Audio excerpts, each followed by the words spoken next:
Hey folks, see Rachana Ranade here and I welcome you all to a very important video. And why is this video important? Because there are a lot of speculations going on wherein people are saying that could this be the end of US dollar? But why have the speculations even started? Recently, just 2 days ago, former President US Donald Trump said that dollar is crashing and will soon no longer be the world standard. But if I were to understand this statement, first of all I need to understand what do we mean by dollar as a world standard, right? So there are two aspects to this. The very first thing is dollar as a world standard means it is used for international trade, and number two, it means that it is used as a currency for forex reserves. So let's go one by one. First, let's understand what do we mean by using dollar as a currency for international trade. If you are following me on Instagram, you might have seen this reel wherein I had already mentioned as an example that assume we are buying oil from Saudi Arabia, and instead of making the payment in INR, instead of making the payment in Saudi Riyal, we make payment in US dollars. Exactly, that is what we mean by dollar is used as a currency for international trade. So even if the countries involved are other than USA, currency which is used as an exchange is US dollar. Okay. Second thing, currency for forex reserves means what?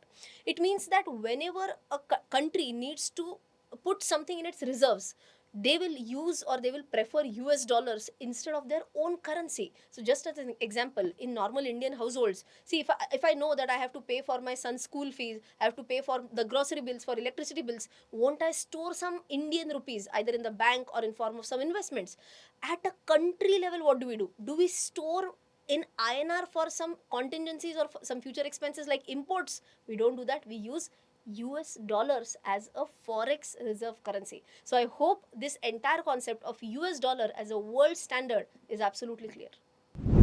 Now let's go back to the example when we had bought oil from Saudi Arabia and we made the payment in US dollars. I'm sure you still have the question as to why. Well, the reason is very simple, because US dollar is the currency for international trade. But again, the question is why? Well, if any currency has to achieve that status, it needs to fulfill two basic features. Number one, it must be acceptable. So the feature should be acceptability. It should be acceptable to almost all the countries in the world. And number two, it should have good stability. Okay. Now, first things first, why do you think that US dollar was acceptable to all countries of the world? Well, every country had their own currency. Everyone should have thought that my currency should be accepted by everyone. But then why did everyone trust USA? Well, the reason dates back to World War II, when after World War II, a lot of countries were really recovering from the war. US was one country, was one of the few countries I can say where the world was not fought on their land per se. That is the reason why US came up as one of the global superpowers, and that is why US came in a commanding position and they said that our dollar would be definitely an acceptable currency to everyone and we would vouch for that. That is one of the reason why it started becoming acceptable to majority countries of the world. Just have a thought process for this specific example. Assume that I sell some products to, let us say, what, Japan, and in return I get Japanese yen. Tomorrow if I want to buy wheat from Russia, question is, will Russia accept yen in return of getting wheat? Answer is, I doubt it. It will not be possible as on date even, right? But all these countries may accept US dollars. Right now Russia will not accept that, but otherwise they would have accepted it, right? So that is the reason why I'm saying that it is accepted as a currency across the globe. The second one is about stability. Now again, let's take an example. Assume I sell goods to Pakistan and I get Pakistani rupiah in return. You know what amazing stability it is having right now, correct? So unnecessarily, without my fault, because there are problems in that country, even my currency which I had got, the Pakistani rupee that I had got, that would have depreciated a lot and I would have been in losses, right? So every country feels that whatever money I get, whatever foreign currency I get, that should be stable enough. But then you'll be like, how did US dollar get stability? And for that, the reason is Bretton Woods Agreement. Well, if I start explaining about Bretton Woods Agreement, it will still again take some time. So instead of that, I would want you all to check out our blog on our website, rachanaranade.com. It's drafted in very simple words and I'm sure you'll love reading it. Now, before we go back to the Trump's warning, let me tell you a fun fact. Okay, let me ask you a question instead. Any idea on how much percentage of the global trade is accounted for by United States of America? So just as an example, out of 100 global trades that might take place, in how many trades is USA involved? Any percentage idea?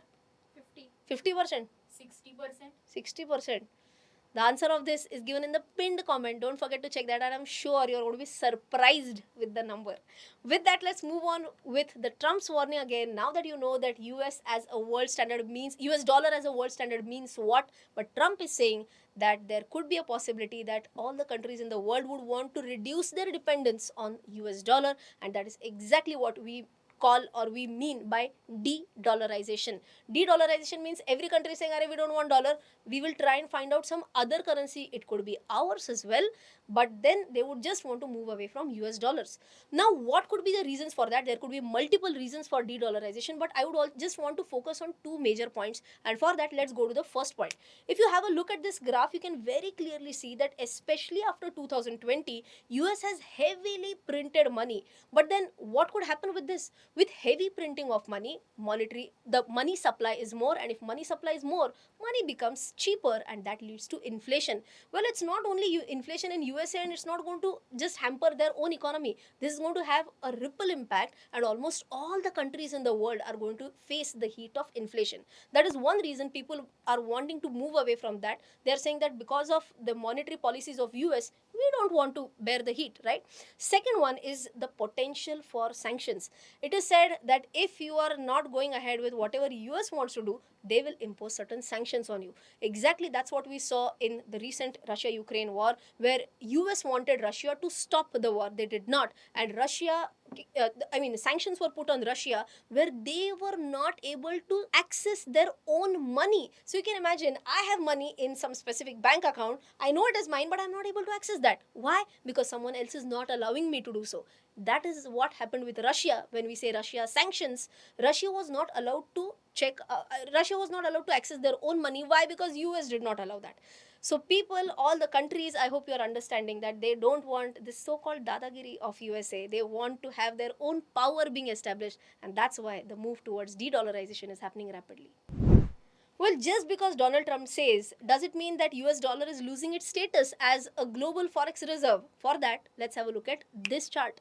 Well, as per this chart, we can clearly see that where US dollar as a global forex reserve was around 70% in 1999, has been continuously decreasing and is at around 59% as at 2021. Well, if you look at the red line, you can see, which is other currencies, it was around hardly 1 or 2%, which is steadily increasing and is at 10% right now.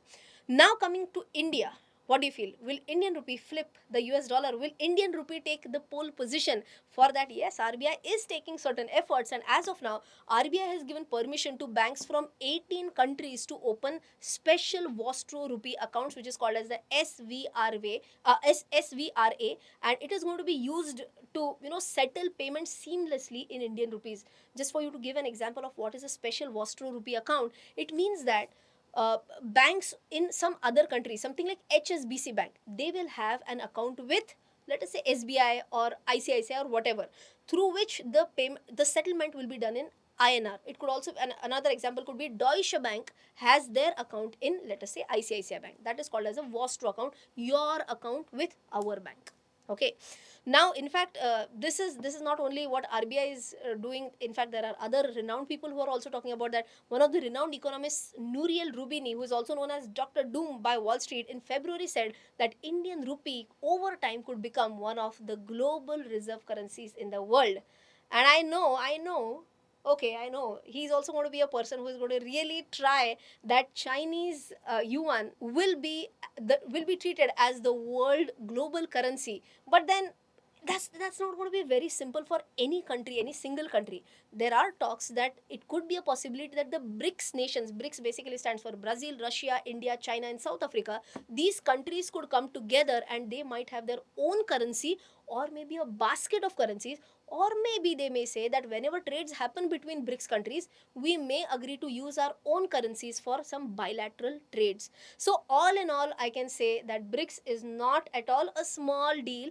BRICS currently represents 31.4% of the global GDP as at 2020, but unfortunately, it holds less than 15% of the voting power both at World Bank and even at IMF. So I don't feel that all these countries are going to just shut up in the coming few years. They are going to raise their voices. They are going to try and make an effort that one of these countries becomes a superpower. Well, only time will tell as to which country or which group of countries turns up as a superpower, but it will be interesting to check out the developments in the coming future. If you love to get such updates about macroeconomics, please don't forget to smash the like button and don't forget to subscribe to our channel as well. If you want to know more about crude oil, which is again a very important point in international economics, you can click here. And if you want to know more about yield curve inversion, you can click here. Till then, take care. Jai Hind and bye bye.